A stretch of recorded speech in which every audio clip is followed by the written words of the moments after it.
Hi, I'm Annie, and I'm on the staff at NAMI Delaware.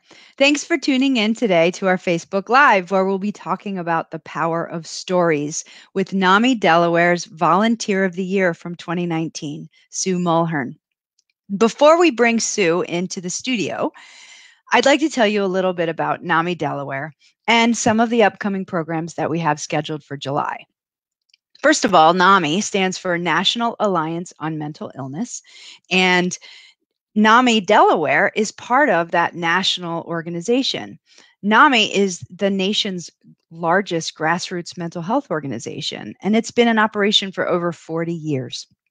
NAMI Delaware has been operating almost as long, and we offer support groups, education programs, awareness events, trainings for businesses and private groups and schools. We offer advocacy and a helpline, and we also have housing in the state of Delaware. We have a lot of things planned for July, and you can find out more by visiting our website, namidelaware.org, but I want to tell you about a few things that we have scheduled. So as far as support groups, we're offering them virtually right now. And for peers, we have two opportunities, all offered by Zoom. So July 2nd, which is tomorrow, and then also July 23rd. People can register online and join us on a Zoom meeting in a safe space with trained facilitators who have lived experience as peers. We also have something similar for family members, and that's called Family Support Group. And those dates are July 9th, July 13th, and July 27th. Same situation on Zoom, private space, allowing people to share and connect with trained facilitators who've been there and have lived experience. We have something called Family and Friends, and that's a program that is a presentation. It's really designed around lived experience, but it's providing information about what it's like to live with a mental illness and to support someone. And that opportunity will be Tuesday, July 21st. You can sign up. You can learn more about these things on our website at namidelaware.org. I do want to mention that what we're talking about today could generate strong feelings. We're going to talk about personal stories connected to mental illness, both as a peer and also as a loved one. So we want to make sure that you feel supported during this conversation. There are ways to get connected to immediate crisis support here in our state as well as nationally. You can text the National Crisis Text Line at 741-741, or you can text the Delaware Hope Line at 55753 and text DE Hope. And these are opportunities for you to get connected to crisis resources. During our conversation, we hope that you make comments in the comment page, and we'll try to address any questions that you might have throughout the conversation. We have a lot to talk about. So let's bring Sue in right now. Hi, Annie. Thanks for having me. Hi, I'm so glad you're here. This is really fun. I am happy to be here. Yeah. So why don't we start with the fact that you have a background in the corporate world as well as your personal story that sort of connects to all of what we'll talk about today. Tell us about your professional role. Sure. I've spent the last 30 plus years in corporate America as a project manager. So I've had some high pressure jobs literally since I got out of college, including consulting. And thanks to my opportunities and experience with NAMI, I actually just recently joined Christiana Care Health Systems as a project manager so that I can get out of the financial services world and really get more into the medical world because of what I've learned about myself and others through my own mental health condition and diagnosis. That's awesome. And high pressure, you mentioned high pressure. That's kind of an important conversation to have right now too, because people are feeling extra pressure with any professional roles that they have. So you, as I mentioned at the beginning of this, you were 2019 NAMI Delaware's Volunteer of the Year. Would you have ever guessed just a few years ago that you would have that title and you would have had the experiences you've had? Absolutely not. If someone said to me 4 or 5 years ago, I would be actively involved with mental health awareness and destigmatization, I wouldn't even have known what that meant. So no, I wouldn't have. And the silver lining to me finally getting my own diagnosis is that I now know there's a lot of support out there, and there's so much we can do as individuals without any special skills, just having our own stories that we can do to support others in the community and at our work environments and families. Absolutely. And I think the key to telling our stories is to really have that foundational knowledge and that information about mental illness and about the real existence of actual, it's a medical condition, just like you said. You're connected to a medical agency now because you see this as a medical condition. A lot of people don't see that yet, and that's some of the work that we're doing. It looks like Charlotte is saying congratulations, Sue. So just going to throw that out there. Hey, Charlotte. Hey, Charlotte. So let's talk about your story a little bit. And I think you and I have a lot in common with these experiences, and that's such a powerful way to connect. And I remember in hearing your story that you really talked about your experience as a parent first. Do you want to get into that a little bit? Sure, absolutely. My first real experience was when my daughter got a diagnosis. And I have to say, I give her all the credit because she took care of her own diagnosis and her medical support condition on her own when she was in college. I wasn't aware of it until she decided to share it with me. And when she did, she really wanted to manage it on her own. And I personally didn't know how to help. As a project manager, I'm a problem solver. So my whole life is towards what's the situation? What do I do to solve it? And, how can I help? And I was really out of my element. And at this point, with an adult, child with a medical condition, I needed to find support of my own. And that's how I first came across NAMI, through a family and friends program. I'd originally started reading books, and many of them were really medically based and weren't very helpful, lots of medical jargon. So I didn't really understand what mental health conditions really were and how common they are. So that's a little bit about how I first became aware of mental health conditions as a medical condition through my daughter.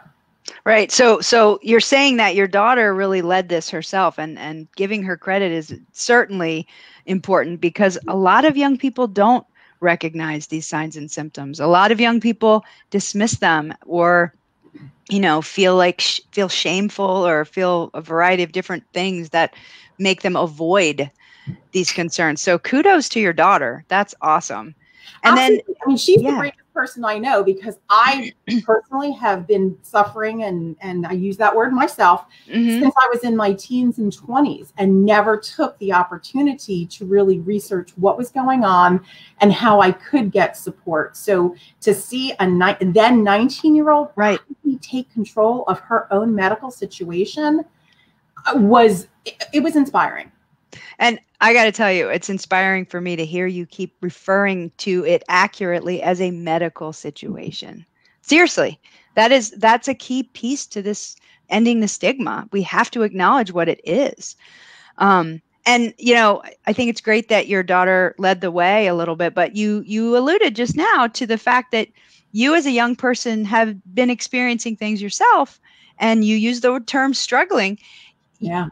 Why didn't you put the pieces together, or did you just not know you could? I don't think I knew I could, but I also grew up in the 70s, and this, you didn't talk about mental health conditions. And I grew up in a family where we were relatively stoic, and when you had issues or situations or problems, we were very private, and you just kind of used willpower to try to get through them. So I look back on my experiences that I thought were, this is just normal life, and this is how we're supposed to manage it. And even as I got into my 20s and 30s and had some really serious life traumas, I just kept thinking, it's a private situation. I shouldn't talk to anybody about this. I should be able to handle this all on my own. And I didn't even talk to my regular general practitioner or doctor about it because I just thought, it's all in my head. Right. the word that I know we don't necessarily like to use, but I still use it is, I feel like maybe I'm going crazy. Right. And I'm embarrassed. Mm-hmm. I'm fearful that if somebody finds out in my job, could my job be in jeopardy? So looking back, those were underlying thoughts. None of them were conscious decisions to not seek support for my chronic anxiety and depression. Right. I can totally relate to all that you're saying. And I think part of that is generational. I think we're about the same age. We experienced a lot of the similar kinds of environments, right? And we're so thankful, at least I'm so thankful that the conversation is changing. And with your daughter's generation, with my children's generation, it's changing. Because we can see some of that family connection to some mental illnesses. We don't really know. There's not enough research to say for sure that there's some, biological, absolute, definite biological link between, say, your daughter and you and anything you may be diagnosed with. We don't know that because there's not enough research, but there has to be some connection. I believe there is. And when I look back, at the generations that came before me, in looking back, I believe there was probably some mental health conditions and medical conditions there as well that weren't talked about, and many of which perhaps substance use or abuse came into play because we didn't know about talk therapy or groups like NAMI, or if people choose, medical interactions with medications to help them. Right. I mean, we look at the substance use challenges that people have as sometimes their way to cope with other conditions, right? Yeah. So all of that tied together and having this open conversation is so critical. And that's why you telling your story is so powerful. So you talk a little bit about being a peer. How was your evolution in like that terminology and acknowledging that you might be living with a mental illness? How did that evolve? Was it like, did it just suddenly hit you over the head one day? Or did you kind of like start thinking about it gradually and just? I think that I'm very slow to learn, and I was hit over the head dozens of times over 3 decades. And truly, it wasn't until my body physically started to break down about 4 years ago. I had been through 2 years of severe anxiety and depression where I did start personally to self-isolate. I would work, but just getting out of bed was a struggle. Every day was a struggle. And it wasn't until one day that I just had dizzy spells. I wasn't feeling great. And I ended up going to my general practitioner, and it was the physical breakdown of my body where she's like, you cannot continue to work. And we really brought it back to, I had waited so long to deal with my medical condition, my mental health diagnosis, that my body was breaking down and physically reacting to what was going on with the severe anxiety and depression. Yeah. And so what did you do? Like, what was your next step? Honestly, I still fought it. So the doctor, it's like, you can't go back to work. And it was a Monday, and I tell people the silly story. Every Monday I take fruit to work and leave it on a bowl on my desk. And I'm like, but I have to go back to work. My fruit's on my desk. And she's like, you have really got to switch your priorities to taking care of yourself. So I ended up using a lot of great resources in the community between a psychologist, a psychiatrist, my general practitioner. And it was a long process for me to actually accept what is happening to me is a medical condition. I didn't understand. Yeah. I still didn't understand. And through a lot of great support from my medical practitioners, multiple ones, I was able to start healing myself. It still was months, and it wasn't until after I went back from taking a medical leave from work that I even told people in my friend circle, my families, or at work why I was really out. Once I got back to work, I realized I could never go back to the silence the silent suffering. And that if I was going through this, there had to be others. So I really needed to then break out of my fear, embarrassment, et cetera, to embrace what I had learned privately that I was able to talk to my daughter about, and I needed to start talking more openly. Interesting. Yeah, I can relate to a lot of that. I'm sure a lot of people who are listening can relate to that too. This kind of coming to grips with the acknowledgement of, yes, I'm living with this. Yes, I can seek treatment, I can get better, but how much do I want to share with people? Right. But then also the kind of acknowledgement that if it's happening to me and it's as common as they say, it's got to be happening to other people too. Right. So you took that information, not only supporting your daughter and taking care of your own health, you turned it outward in your corporate environment. And you did something with that. Tell us about that. Yeah, I was very lucky to be working for a major corporation that was very open to medical conditions and mental health conditions. I worked for Barclays for 8 years. And when I went back to work, I actually was fortunate enough to sit near somebody who I didn't work directly with, who said, hey, we've missed you the last few months. What's going on? And for whatever reason, I decided to share my story. And when I shared my story, she shared her story, and we both are now active volunteers with NAMI. And we're like, this is, pardon the expression, crazy. But if we are both living with these chronic medical conditions, we have the ability to work, but we don't want to hide who we are. We started talking about how can we bring our whole selves to work. And I put air quotes around that. Sure. So we approached some of our senior management because we already had a lot of great groups to support LGBTQ, the African American community, all sorts of groups. We didn't have one for mental health awareness. So in talking to Cinda, who also is a great volunteer, we were like, we need to do something. And we were given permission from our senior management to just go for it, just see what we wanted to do to start the program. And frankly, Annie, that's when I called NAMI. And that's how you and I first connected, because I had leveraged NAMI when my daughter first told me about her medical condition. I still, as a family member, wasn't sure what was going on. So I remembered now, 9 years ago, calling NAMI and finding out about the family support group. So I'm like, I'm going to give a call. And that led to this wonderful partnership of you and your team coming in to help start Lunch and Learns, so that we could just start the conversations to destigmatize whether you have a medical condition, a family member has a medical condition. Maybe there's someone you're working with that you don't even realize has a medical condition that they're not open to discussing. And honestly, it was just amazing how many people came to start sharing their stories and saying, yes, my daughter has this, or my son has that, or my mother has this, or I have that. And it just led to this amazing program that is now 4 years old there. And I don't work there anymore, but it's still going on with Lunch and Learns. We started peer support groups with people who are certified for peer support groups, meditation and mindfulness sessions.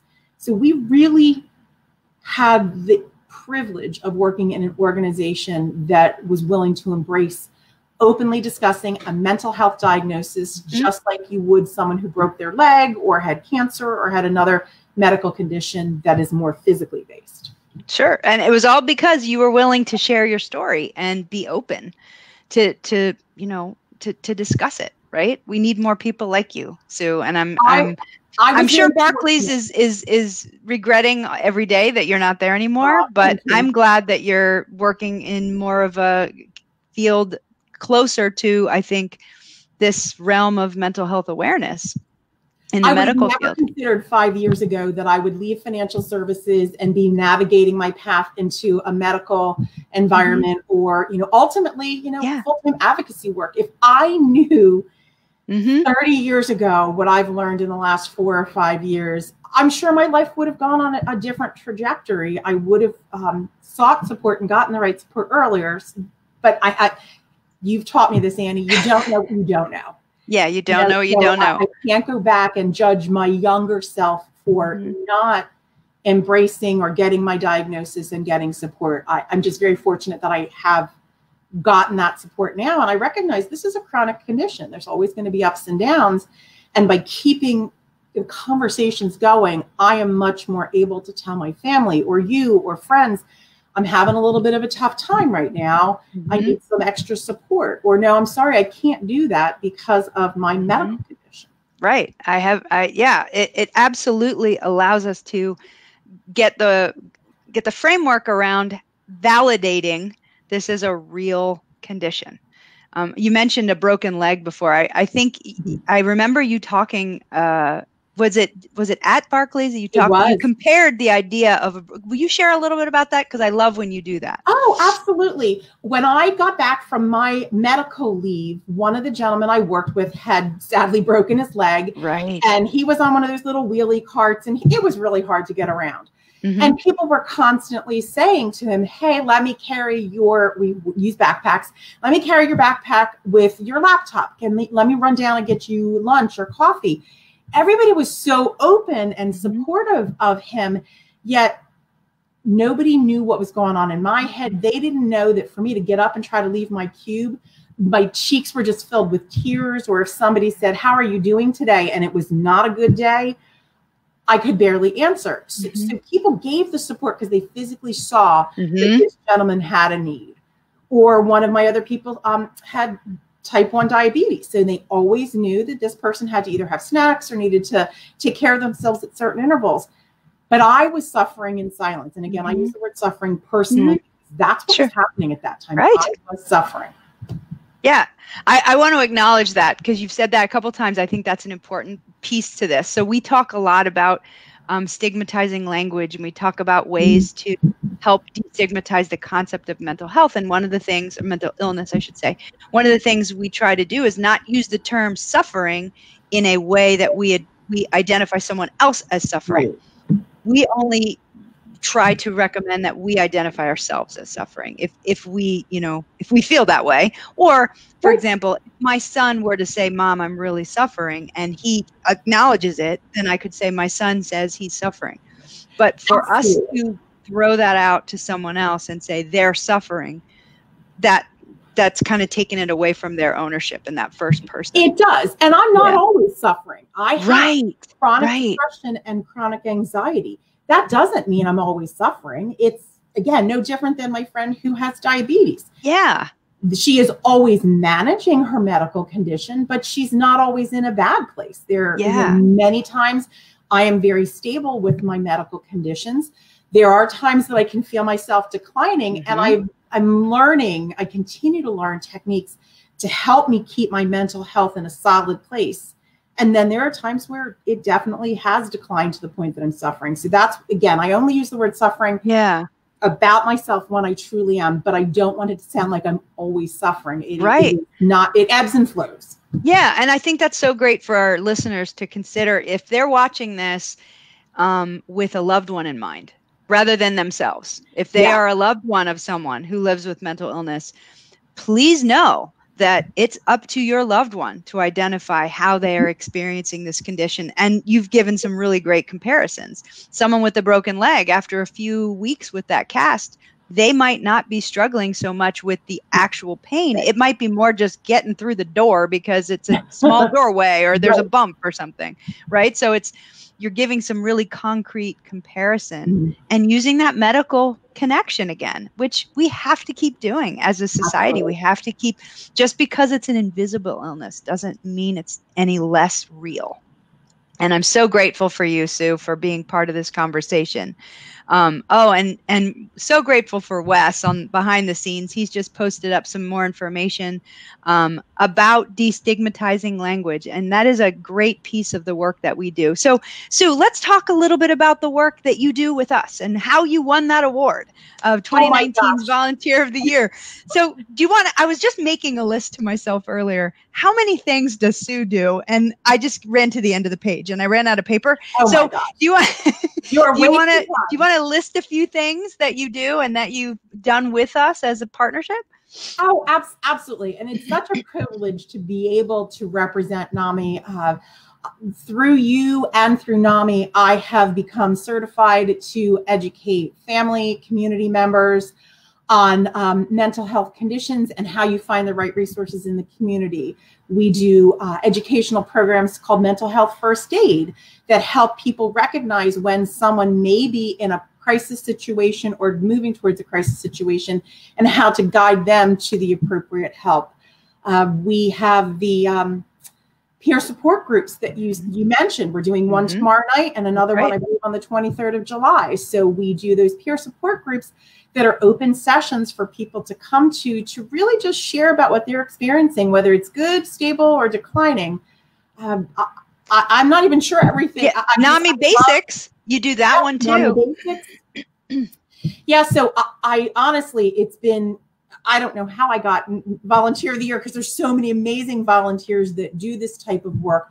But because of you offering me the opportunity to become certified in so many of these programs, it gives me an avenue to continue to learn myself and about the medical conditions, and share with the community different resources they may not even have known about. I didn't know about 99% of this stuff until 3 or 4 years ago, when I had my own medical situation and crisis. Right. So it's just a privilege to be able to go out and meet people who are also willing to share their stories about themselves or their family members or community members. We need to make talking about mental health conditions as common as the weather. And when you say, how are you doing today? You should be able to say, you know, I'm having a really rough day. Yeah. And even someone who is not diagnosed, like I finally became a few years ago, just the whole situation with the COVID crisis, you know, has really brought to the forefront that mental health conditions, whether they're temporary or chronic, need to have a place at the table every day. Absolutely. Absolutely. Having that conversation, having an ongoing conversation, and having it validated. Yes. Like across the board as real and impacting the lives of so many. And like you said, there are many people who might be experiencing things, may never get diagnosed. Right. And we know the statistics behind that. 1 in 5 may live with a mental health condition, but we also know that they'll wait an average of 11 years to get treatment, if they ever get treatment, right? Yeah. And more than half don't. So we're grateful to have you on board, because we have a lot of work to do. So what would you say if there's someone watching this video right now who's like, I have a story too. What Sue is talking about sounds like something I can relate to. What would you tell them about volunteering and about call telling their Andy. stories? You'd give them my cell phone number, wouldn't you? Again, in a billion years, not even a million, I would have never thought 4 or 5 years ago this would be what I was doing, and this is where my passion is. Everybody has a story to tell. Everybody's story is important, and if you can impact just one life by helping someone understand you're not alone, these mental health conditions, medical conditions, are much more common than people realize. And there is support. There are things to do to help you through when you are approaching or in crisis. Right. Anybody that has even an hour of time a month can support others by either actively volunteering or joining some of the peer support groups or joining some of these online sessions. What you hear, if you don't want to go actively out and teach, 25 people classes, just come and join the groups and then talk in your own circle and volunteer that way. That's a great point. Yeah, not everybody wants to facilitate a program, but that doesn't mean they couldn't be part of this movement and helping serve our mission, right? Yeah, be part of the story by sharing your story with anyone that you can. Absolutely. And stories are so powerful. And we know this through the work that we're doing. And really, you and I share a lot of common passions and common background. We're both parents. We're both peers. And we're also both avid readers, which brings us to our exciting news. We are going to, with Sue's amazing leadership, we're going to be hosting a book club with NAMI Delaware. And do you want to talk a little bit about how that took shape, Sue? And we can sort of share some of the nuts and bolts of it? Oh, sure. As Annie mentioned, we're both avid readers. I have a lot of friends that are avid readers. And so I'm constantly looking for ways to improve my own knowledge and experience when it comes to medical conditions. And I'm one who uses a lot of sense of humor. So we've been looking at a lot of different books and ways that we can use those to stimulate conversation, whether it's a book that is a fictionalized story that helps someone talk about a medical condition, or whether it is shared personal stories. We've read so many books between the two of us, Annie and myself, where we thought this would be a great way to stimulate conversation in the community if people are interested in joining. So, Annie, I know we're still trying to figure out what that first book should be. Right. So and I'll share with our viewers, we've tossed around so many titles, so many concepts, so many had books in our hands looking, and we have a few narrowed. We have it narrowed, but we're not ready to announce that title yet. But what we want to hear from people, about whether they'd want to be part of this, certainly. And we also want to let you know to mark your calendar, because we're going to be doing this starting in August, the third Tuesday of the month. I'm looking at my notes to make sure I say it right. August 18th at 6:30. We will let you know the title this month. We will let you know the title hopefully next week or the week after, so that you can read that. And of course, like every good book club, we'll have conversation, but it will be loose, and nobody's going to penalize you if you don't read the whole book. Can I promise people up for that? Promise people that right now? It looks like we have a couple comments here I want to address. Are any of their support programs available for caregivers of family members with Alzheimer's dementia? So that's a great question, Wade. Thank you. So our programs and support group events are not addressing any one specific illness, but what we look at it as are kind of the two hats that Sue was talking about that she and I both wear. We wear a hat as a loved one or family member, and then we also identify as peers. So those are the ways that we set up our support group meetings. We would encourage you, Wade, if you know someone who identifies the way you described, we would encourage you to check out our family support group.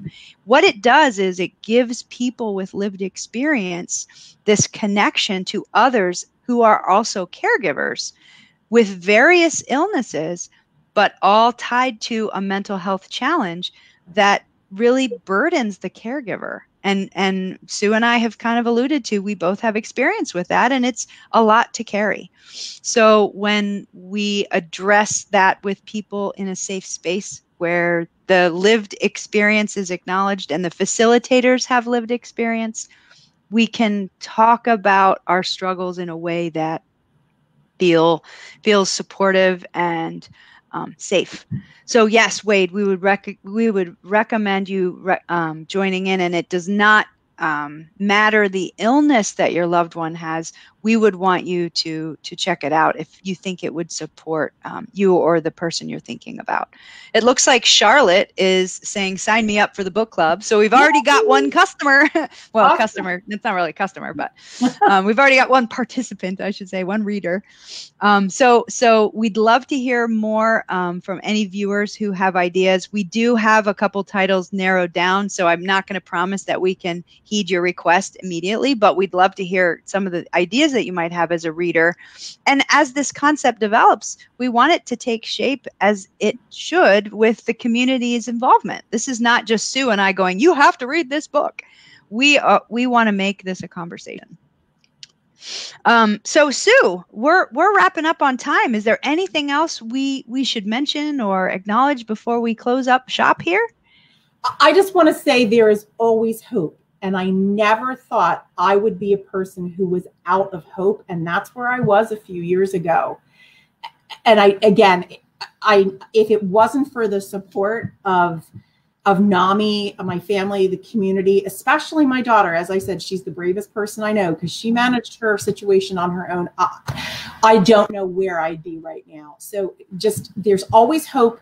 Open up the conversation. Just find one trusted person to talk to. You might be pleasantly surprised, I use that word loosely, with how many people can understand your experience and be able to help you through. Absolutely. Thank you. I couldn't have said it better myself, Sue. And this is why you won 2019's NAMI Delaware Volunteer of the Year. You're the best. Thanks. It was great talking to you today. And thanks everyone for tuning in. Stay in touch and we'll see you next time. Bye. Bye.